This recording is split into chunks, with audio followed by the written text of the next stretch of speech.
Evangelho de Lucas, capítulo 14, versos 15 a 35. Evangelho de Lucas, capítulo 14, versos 15 a 35.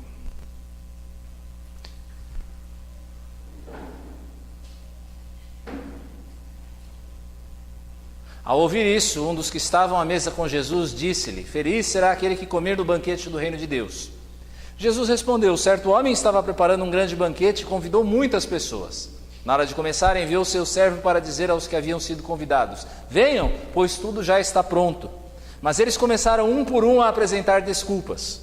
O primeiro disse: Acabei de comprar uma propriedade e preciso vê-la. Por favor, desculpe-me. Outro disse: Acabei de comprar 5 juntas de bois e estou indo experimentá-las. Por favor, desculpe-me. Ainda outro disse: Acabo de me casar, por isso não posso ir. O servo voltou e relatou isso ao seu senhor. Então o dono da casa irou-se e ordenou ao seu servo: Vá rapidamente para as ruas e becos da cidade e traga aos pobres, os aleijados, os cegos e os mancos. Disse o servo: O que o senhor ordenou foi feito e ainda há lugar. Então o senhor disse ao servo: Vá pelos caminhos e valados e obrigue-os a entrar para que a minha casa fique cheia. Eu lhes digo: nenhum daqueles que foram convidados provará do meu banquete. Uma grande multidão ia acompanhando Jesus. Este, voltando-se para ela, disse: Se alguém vem a mim e ama o seu pai, sua mãe, sua mulher, seus filhos, seus irmãos e irmãs, e até sua própria vida mais do que a mim, não pode ser meu discípulo. E aquele que não carrega a sua cruz e não me segue, não pode ser meu discípulo. Qual de vocês, se quiser construir uma torre, primeiro não se assenta e calcula o preço, para ver se tem dinheiro suficiente para completá-la? Pois se lançar o alicerce e não for capaz de terminá-la, todos os que a virem rirão dele, dizendo: Este homem começou a construir e não foi capaz de terminar. Ou, qual é o rei que, pretendendo sair à guerra contra outro rei, primeiro não se assenta e pensa se com 10.000 homens é capaz de enfrentar aquele que vem contra ele com 20.000? Se não for capaz, enviará uma delegação enquanto o outro ainda está longe e pedirá um acordo de paz. Da mesma forma, qualquer de vocês que não renunciar a tudo o que possui, não pode ser meu discípulo. O sal é bom, mas se ele perder o sabor, como restaurá-lo? Não serve nem para o solo, nem para adubo, é jogado fora. Aquele que tem ouvidos para ouvir, ouça. Irmãos, nós estamos vivendo hoje, nos nossos dias, um tempo de um ateísmo crescente. É um dado que o próprio censo do IBGE tem demonstrado, de que as pessoas elas estão como que perdendo a vergonha de declarar que elas não acreditam que exista um Deus. Paradoxalmente, contrariamente, nós temos também um crescimento da ideia religiosa, de pessoas que acreditam sim que exista um Deus, ainda que não necessariamente elas se relacionem com Ele, ou possam definir como esse Deus existe. As pessoas têm simpatia com Jesus. Até há algum tempo, na verdade há um bom tempo, a banda irlandesa U2 lançou um disco que tinha um título interessante, que era Jesus Was a Cool Guy, ou seja, Jesus era um cara legal. A maioria das pessoas concordaria com essa ideia, de que Jesus era bacana. Só que, para Deus, uma simples simpatia, você ser apenas simpático a Jesus, não é o suficiente. É preciso que você estabeleça uma relação de amizade e de serviço com Ele. O cenário de início aqui, da passagem sobre a qual nós meditamos hoje, é o mesmo da semana passada. Jesus ainda está em um jantar na casa de um fariseu. E como nós vimos na semana passada, Jesus faz ali, neste ambiente hostil a ele, uma chamada a uma nova identidade, baseada em amor, humildade e altruísmo. E então alguém, ouvindo estas palavras de Jesus, diz no verso 15, feliz aquele que comer pão ou que comer no banquete do reino de Deus, dependendo da sua versão. Esse homem que dá esta frase, ele compreende que são poucos os que tomarão parte no banquete do reino. Ele entende o que Jesus quer dizer quando ele fala que a porta de entrada no reino dos céus não é uma porta larga, é uma porta estreita. Só que esse homem fala como se ele mesmo não tivesse essa oportunidade, como se ele fosse um dos que provavelmente não iria comer neste banquete. O que Jesus mostra a esse homem é que a oportunidade está à mão, mas existe um preço a ser pago. A oportunidade está aberta também a ele, a oportunidade está aberta também a você, mas há um preço a ser considerado. Veja primeiro a questão da oportunidade do discipulado, nos versos 15 a 24. A visão desse homem que fala com Jesus, feliz é aquele que comer no banquete do reino dos céus, é de que o reino de Deus, ele pertence a uma casta, a um grupo de pessoas irrepreensíveis. O reino de Deus, na visão desse homem, é de que esse reino pertence às pessoas que são dignas dele, dignos de estarem àquela mesa. Perfeitos, gente perfeita, gente pura. O que Jesus vai mostrar é que este reino de Deus, o reino de Deus, tem uma grande extensão de oportunidade. Jesus vai mostrar a esse homem a largueza da misericórdia de Deus. E ele vai fazer isso contando uma parábola sobre um banquete. O detalhe cultural dessa parábola é que havia um costume na época, um costume que na verdade, se nós formos pensar bem, era bastante soberbo, de que ninguém iria a uma festa se não fosse convidado 2 vezes. Era necessário que, se eu fosse dar uma festa, eu convidaria a primeira vez as pessoas, avisaria, olha, em tal data eu vou fazer uma festa, e depois, quando tudo estivesse arrumado, eu mais uma vez falaria, venham porque o banquete está pronto. O costume social da época era, se você não me convidar 2 vezes, então é sinal de que você não quer que eu vá. Hoje em dia nós temos algo semelhante, o responder s'il vous plaît, que alguns convites você tem, aquele RSVP, que é a pessoa pedindo uma confirmação de que você vai participar da festa, para que ela possa preparar todos os detalhes do evento. Tanto naquela época como hoje, se você deixa de comparecer após confirmar que vai, isto é uma ofensa ao anfitrião. É você dar um bolo naquele que te convidou. É uma ofensa social. Após o segundo convite, então, aqui voltando nossos olhos para a parábola, aqueles que haviam sido convidados pelo Senhor, que oferece esse banquete, começam a tentar justificar-se. Eles começam a dar desculpas que na verdade são desculpas estapafúrdias. Se nós formos olhar as desculpas que eles dão, elas são bastante ridículas. Porque o banquete provavelmente seria à noite. Quando nós vemos isso nas versões revista atualizada, revista e corrigida, elas falam a respeito de uma ceia. Ceia. Era à noite. Por que o homem iria examinar um campo ou ver uma junta de bois à noite? Além do mais, é bem provável, quase certo, que ninguém teria comprado um campo ou então uma junta de bois sem que antes você se certificasse daquilo que você estava comprando. É como você comprar hoje em dia um carro às cegas. Não, primeiro você vai examinar se o carro vale a pena. Não é depois que você comprou. E mesmo esta desculpa do casamento, ela poderia ser resolvida mais tarde. Todas essas coisas não demandavam a urgência que essas pessoas estão mostrando aqui. O que, na verdade, essas pessoas estão fazendo é uma rejeição deliberada. Eles estão rejeitando o convite. Aliás, Mateus, no seu capítulo 22, ele vai acrescentar um detalhe nessa parábola, porque ele está contando a mesma história, mas com alguns outros detalhes. Mateus está dizendo que essas pessoas não apenas rejeitam o convite, como ainda elas maltratam os servos, elas espancam os servos que estão carregando o convite. São pessoas más, elas rejeitam o convite. E essa rejeição provoca a ira do anfitrião, como Mateus 22, agora o verso 7 mostra. Que o rei que está oferecendo o banquete fica irado e envia o seu exército e destrói aqueles assassinos e queima a cidade deles. A rejeição provoca a ira do anfitrião. Não apenas isso, como ele também apressa os seus servos. E tem que ser depressa porque o banquete está pronto, a comida está quente, está pronta para ser servida.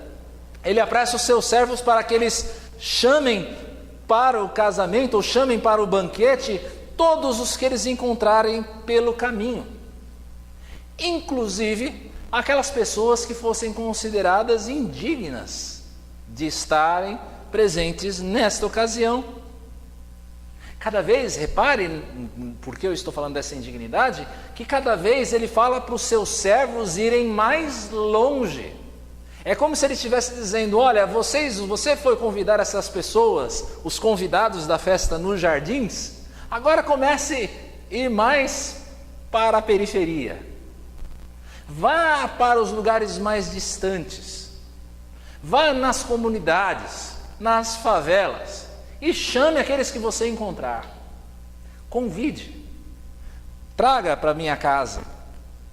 Se for necessário, vença-os a entrar. É isso que ele quer dizer com obrigue-os a entrar aqui no verso 23. Convença essas pessoas a entrar. Talvez elas se sintam indignas disso, desse benefício de estar presentes. Talvez elas achem que elas estão sujas. Talvez elas achem que as roupas delas estão velhas. Convença-os a entrar. Eu quero que eles estejam aqui. A ideia por detrás dessa parábola é mostrar que a oportunidade do discipulado está estendida a todos. Todos têm a oportunidade de serem discípulos de Jesus. A questão é: quantos respondem a esta oportunidade? Quantos respondem a esta oportunidade de serem discípulos de Jesus? Os religiosos de Israel, que estão representados no primeiro grupo, que rejeita, que dá desculpas, aí no nosso texto, eles rejeitaram essa oportunidade, os religiosos de Israel. Depois, Deus chamou os rejeitados de Israel, que é o segundo grupo. Pecadores, prostitutas, cobradores de impostos. Ele também chamou essas pessoas. Algumas delas vieram. Só que a casa precisa ficar cheia, então ele chama os que estavam ainda mais distantes, os gentios. E fazendo isso, ele cumpre o texto de Isaías, que diz que para você, Jesus, porque esse texto está apontando para o Messias, para você, Jesus, é coisa pequena demais ser meu servo para restaurar as tribos de Jacó e trazer de volta aqueles de Israel que eu guardei. Também farei de você uma luz para os gentios, para que você leve a minha salvação até os confins da terra.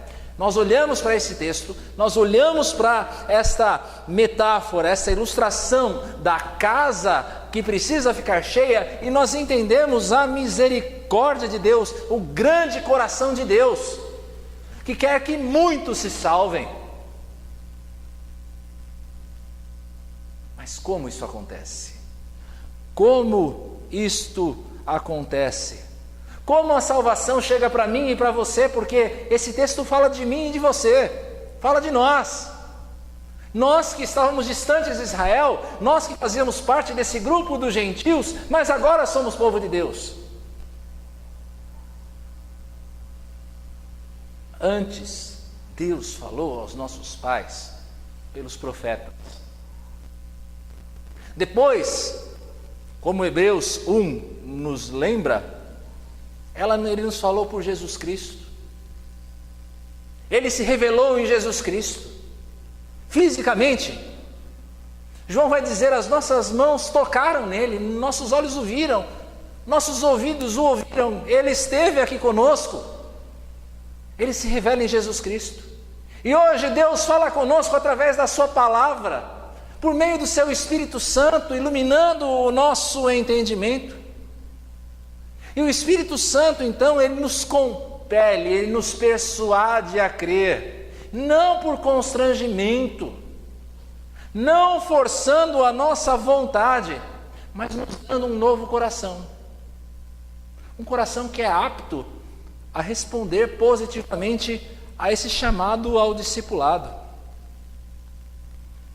Nós precisamos considerar que nenhum de nós era digno do convite. Nenhum de nós, nem eu, nem você. Nós éramos aqueles que nesta parábola viviam na miséria, aqueles que eram os marginalizados da aliança, sem Deus no mundo. Deus não faz conta da nossa situação, mas Ele nos chama através dos seus servos e nos coloca no trono do reino de Deus com Jesus Cristo. Nós que éramos miseráveis, agora somos colocados no trono de Jesus Cristo. Esta é a oportunidade do discípulo. A confissão de fé de Batista de New Hampshire, aliás, uma das confissões de fé seguidas pelos batistas aqui do Brasil, coloca isso da seguinte maneira: nós cremos que as bênçãos da salvação são colocadas à disposição de todos pelo Evangelho, que é o dever imediato de todos aceitá-las por uma fé cordial, penitente e obediente, e que nada impede a salvação do maior pecador na terra, exceto a sua própria depravação inerente e rejeição voluntária do Evangelho, que a rejeição envolve-o em uma condenação agravada. Em outras palavras, se você é condenado, não é porque Deus escolheu condená-lo, é porque você escolheu rejeitar a Deus. O convite está feito. O convite está feito, a porta está aberta. E esta parábola então nos convida a um exame pessoal rigoroso. Que desculpas nós utilizamos para rejeitar o convite ao discipulado? Quais são as desculpas que você tem rejeitado para não aceitar esse convite de Deus? Seria as pressões familiares? O que é que a minha família vai pensar de mim? Meu marido? Meus filhos? É o temor de homens que te impede do que os seus amigos irão pensar? Quais são as desculpas? Talvez a sua desculpa, a desculpa que você tem usado, é que você não tem tempo para isso. Você não tem tempo para seguir a Jesus, para fazer parte de um grupo como esse. Ou talvez a sua desculpa não seja a falta, mas o excesso de tempo. E essa é uma desculpa que nós vemos, infelizmente, em muitos jovens. Hoje eu sou jovem, preciso aproveitar a minha vida, vou considerar a respeito destas questões quando eu for mais velho. Que desculpas você tem dado para rejeitar o convite do discipulado de Cristo? Talvez a desculpa que você tenha usado é a desculpa de que se eu for cristão, eu vou ter a minha liberdade cerceada, eu não vou poder fazer as coisas que eu faço, então eu preciso esperar um pouco mais. Que razão você dá para não responder positivamente a esse convite gracioso de Jesus Cristo? Seja qual for a desculpa, eu chamo a sua atenção para o verso 24 do nosso texto, porque Jesus deixa muito claro que Deus é paciente, mas que existe um ponto em que não existe mais retorno. Ele diz: nenhum desses que foram convidados comerá do meu banquete. Existe um ponto em que não há mais retorno, querido. Você precisa responder, e positivamente, a esse chamado de Jesus. Mas essa parábola também nos convida a examinarmos os nossos próprios preconceitos. Infelizmente, nós que já de alguma maneira respondemos positivamente a esse convite da graça, nós nos deixamos envolver por alguns conceitos de que existem pessoas que, pelas suas práticas, por serem quem elas são, talvez estejam distantes demais da graça de Deus. Não, o convite está aberto a todos. Mesmo aquela pessoa que você considera mais difícil, com o coração mais endurecido, aquela pessoa que você não consegue acreditar que a graça de Deus ainda possa funcionar na vida dela. Nem essa pessoa está tão distante da graça quanto você pensa. Chame-as, diz o Senhor, faça-as entrar. Meu desejo, como pastor, como pregador, é que cada um de nós possa responder positivamente ao convite que eu estou apresentando aqui. Esse é o meu desejo. Mas é necessário que antes de você responder positivamente, você que está aqui, você que talvez nos assista depois aí pelo YouTube, você considere as implicações. E é por isso que eu também quero falar a você a respeito do custo do discipulado. Como Jesus nos fala nos versos 25 a 35. Jesus contraria aqui a nossa mentalidade mediana. Quando a gente, principalmente quem tem aqui toda semana, todos os dias trabalhado para ver a plantação dessa igreja, para ver esta pequena congregação aqui organizada, e nós esperamos por isso, sabe que nós fazemos de tudo, lógico, dentro de padrões legítimos, segundo a palavra de Deus, para ter a igreja cheia. Nós ficamos alegres quando a igreja se enche, de vermos pessoas aqui para ouvir de Jesus. Mas Jesus, ele contraria essa mentalidade. Não é que Jesus não se importa com números, não. Existe gente que também pensa nessa questão de uma maneira muito simplista, de que Jesus não se importa com números. Não, Jesus se importa sim com números. Quando a gente vê a parábola do grão de mostarda, da semente de mostarda, né, que se torna uma árvore, a gente vê que sim, ele se preocupa com o crescimento numérico, visível do reino de Deus. Só que esse crescimento não é o objetivo principal de Jesus. Nós não podemos esquecer, o seu caminho é o caminho da porta estreita. Que sejam poucos, mas que sejam verdadeiros discípulos.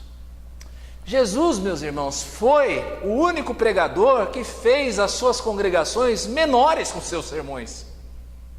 Quando ele pregava, a igreja diminuía. Com multidões o seguindo, ele então surgia com uma frase como: a menos que você negue sua a sua mãe e seu pai, sim, a sua própria vida, você não pode ser meu discípulo. A Bíblia diz que essas pessoas foram embora. Por quê?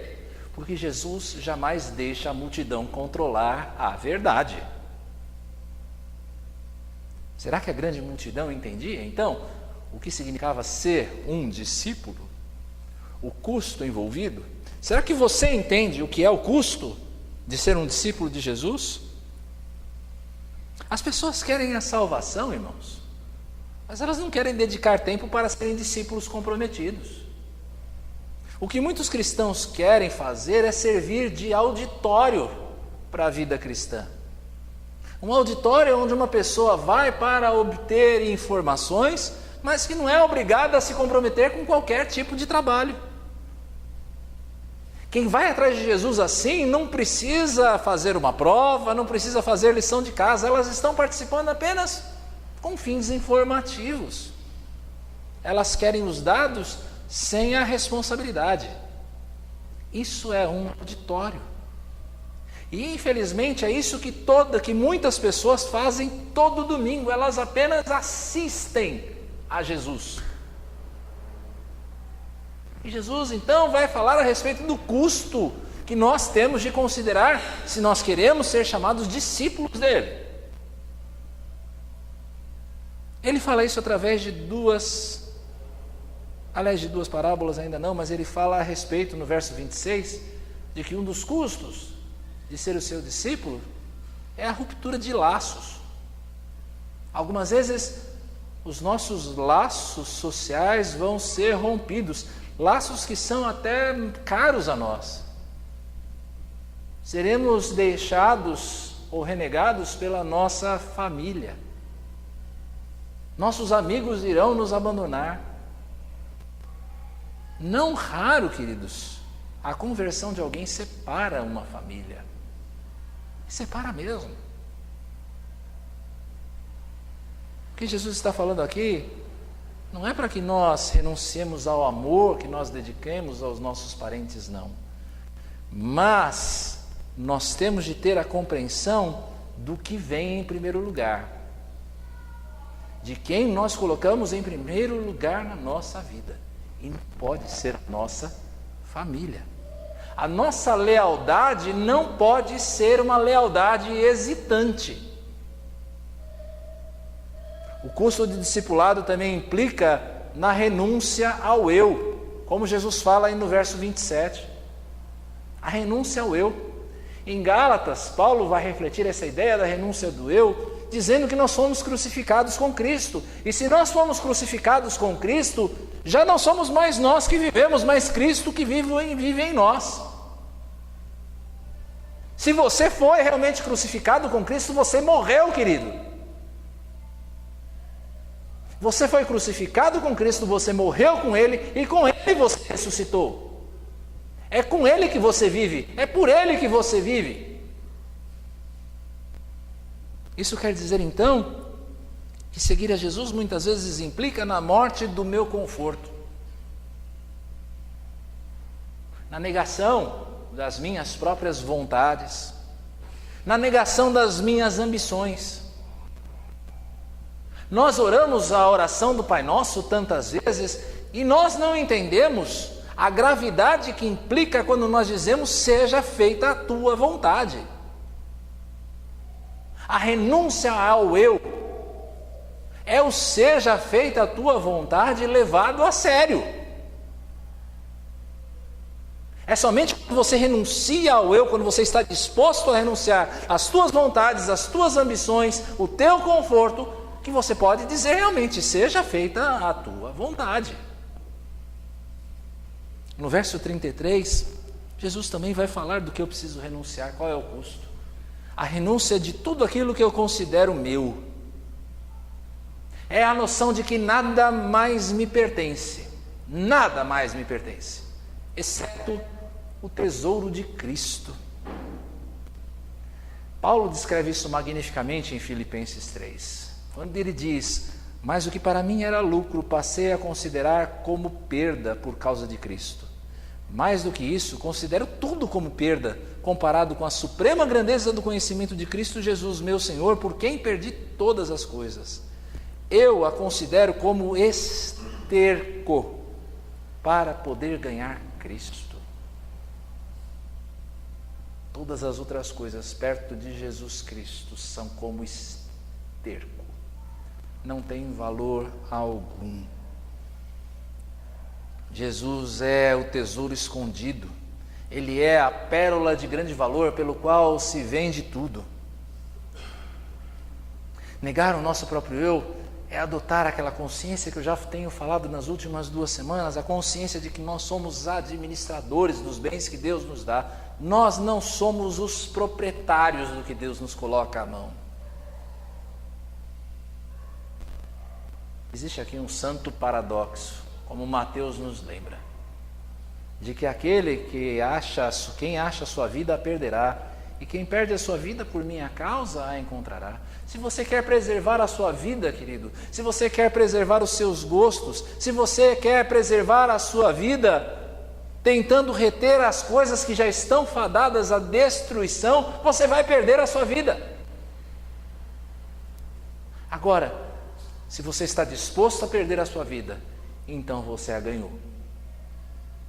Se você entendeu o custo e você está disposto a pagar esse custo, então você já ganhou a sua vida como discípulo de Cristo. Jesus vai ilustrar esse conceito da renúncia através de 2 parábolas, com uma só lição, nos versos 28 a 32. A decisão de seguir a Jesus envolve uma consideração racional do custo envolvido. Em outras palavras, se você se dispõe a ser um discípulo de Jesus, considere racionalmente o que é que isto vai implicar para você. Saiba o quanto isso vai custar. Nos versos 28 a 30, a parábola da torre, Jesus nos chama a uma consideração de quanto você está disposto a investir. Porque se você não considerar o quanto custa ser discípulo de Cristo, o que vai restar é a vergonha do mundo. É ser envergonhado pelas pessoas que vão rir de você, olhar para você e dizer: tentou ser discípulo de Jesus, mas mostrou no final das contas quem é. A história é mais ou menos como aquela história da música do Nelson Gonçalves, A Volta do Boêmio, né? Em que ele diz: boemia que me tem de regresso, suplicante lhe peço a minha nova inscrição. O camarada que deixou a boemia porque queria se casar, né? E aí o que os amigos dizem? Como é que é? Boemia, sei que essa gente falante vai agora ironizar. Ele voltou, o boêmio voltou novamente, partiu daqui tão contente. Por que razão quer voltar? Esse é o homem que busca ser discípulo de Jesus Cristo sem considerar o custo. Vai ser ironizado pelas outras pessoas. Os versos 34 e 35, falando a respeito do sal, mostram que um discípulo deve fazer diferença. Ele deve dar sabor à vida, deve preservar as coisas, deve trazer vida. Se por acaso você, discípulo, perde o sabor, a capacidade de fazer diferença onde você está, de ser discípulo de Jesus, você é um inútil. Você está pronto, como Mateus, no capítulo 5, no Sermão do Monte, o Senhor Jesus diz que o sal não serve para nada, a não ser lançado fora e ser pisado pelos homens. Tudo que resta a você, querido, é ser pisado, é ser desprezado pelas pessoas. Darrell Bock, comentarista do Evangelho de Lucas, diz que se nós não podemos andar no caminho da rejeição que Jesus andou, então nós não estamos prontos para a jornada de fé a qual Jesus chama os crentes. Se você não está pronto a ser rejeitado como Jesus foi, não dê o primeiro passo. Na segunda parábola, a parábola do rei, Jesus vai nos chamar a consideração dos riscos envolvidos. Sabe por quê? Ser um discípulo de Jesus é entrar numa guerra. E esta guerra é uma guerra contra inimigos poderosos. Nós não estamos lutando contra a carne e contra o sangue. Nós estamos lutando contra principados e potestades. Você entende o risco envolvido em ser um discípulo de Jesus, em comprar essa guerra? Será que essa é a pergunta de Jesus? Você está disposto a entrar nessa luta, mesmo considerando a sua fraqueza natural? Você está disposto a entrar nessa briga? Pode parecer que com essas parábolas, o que nós estamos tentando fazer aqui é te desestimular, mas considere o que foi feito por você.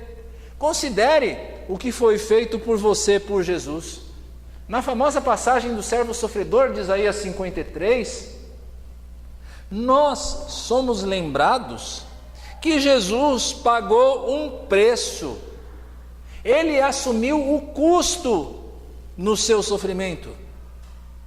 Pense no que significa experimentar a morte, provar da morte para aquele que é a própria vida. A morte é a própria negação de tudo aquilo que Jesus Cristo representa, de tudo aquilo que Ele é. Mas ainda assim Ele assumiu esse custo. Foi fiel, foi obediente em nosso favor.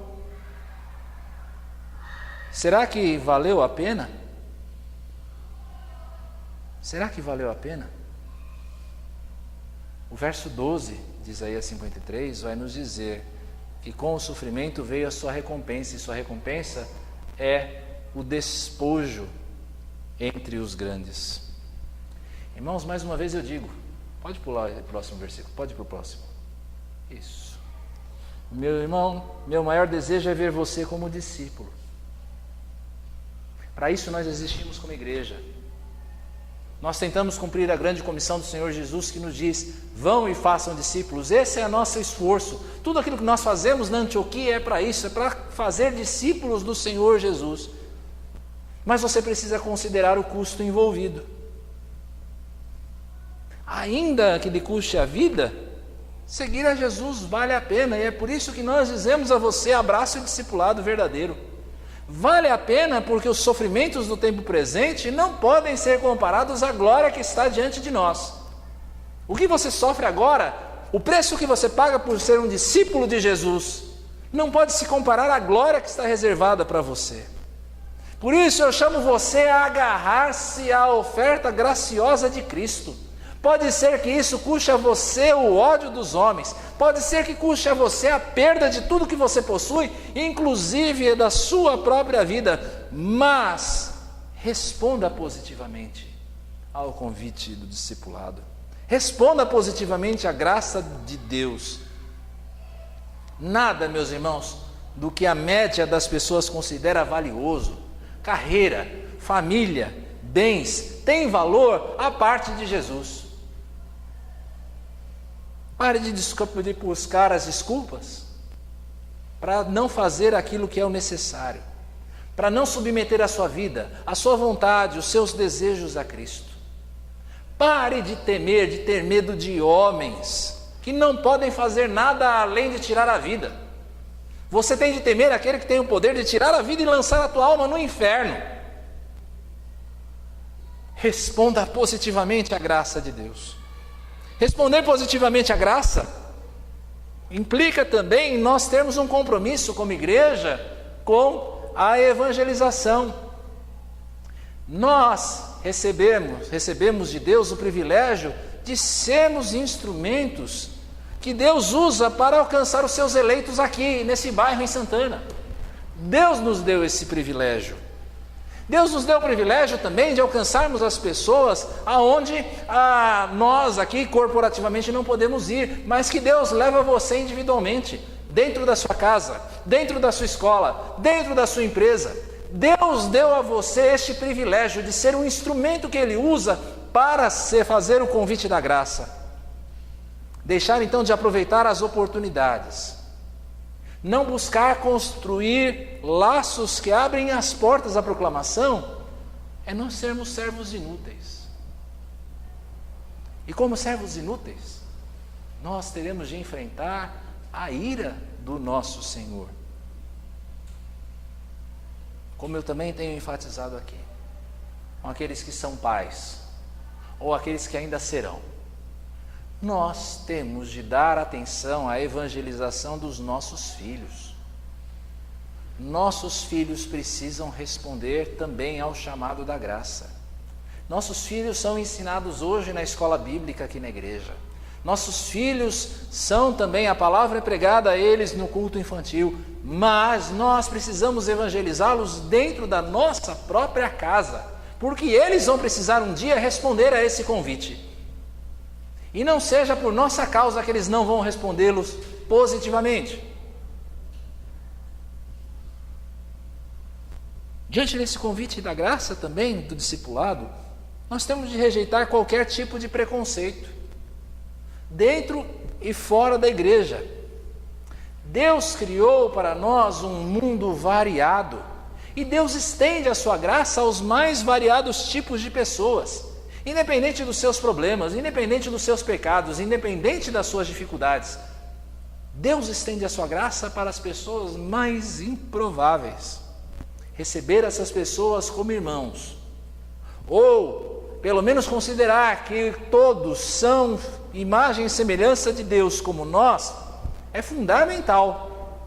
Se nós queremos ilustrar para o mundo o que é a graça. Como a graça, ela é grande, como ela é profunda. Se nós não aceitarmos o diferente, se nós não estivermos preparados para aceitar as diferenças no mundo que Deus nos dá, então, queridos, nós temos de parar de anunciar a graça, porque eu e você somos tão indignos por natureza da graça como qualquer outra pessoa. Nós precisamos deixar de lado todo tipo de preconceito. É preciso, por fim, considerar o custo do que implica ser discípulo de Cristo. Como igreja, isso tem uma aplicação bem prática. A gente tem de rejeitar a manipulação do apelo. O que eu quero dizer com manipulação do apelo? Às vezes a gente vê em algumas igrejas, inclusive presbiterianas, onde depois de uma mensagem dessa, é muito comum o pastor dizer: se você quer agora tornar-se então um discípulo de Jesus, venha até aqui à frente e nós vamos orar por você. E aí então o Alexandre vai à frente, ele já sabe, ele já conhece o pastor dele, e aí ele pega o violão, ele começa a tocar um tema bonito, que mexe com a emoção das pessoas. Então, alguns tocados emocionalmente levantam-se e vêm à frente. E depois de 2 ou 3 semanas, foram embora. Nós precisamos rejeitar a manipulação do apelo. A decisão precisa ser consciente. A decisão precisa ser racionalizada. A decisão não pode ser impulsiva. A pessoa precisa saber o que ela está fazendo. Se você ainda não veio a Cristo, é possível que algum de nós ainda não tenha vindo a Cristo, aqui ou dos que nos assistem. Se você ainda não veio a Cristo, considere antes o compromisso da porta estreita. O que é que significa ser discípulo de Jesus, conforme nós pregamos aqui? E se você é crente, é necessário também rever as áreas e os valores da sua vida que ainda não estão submetidos a Cristo. Qual o preço que você ainda não pagou? O que é que você tem que ainda você não está disposto a entregar? Todos nós temos áreas da nossa vida que ainda necessitam ser renunciadas pelo privilégio de sermos discípulos de Jesus. Queridos irmãos, que a glória prometida de Cristo, então, nos permita abraçar o discipulado. Custe o que custar. Que Ele assim nos abençoe.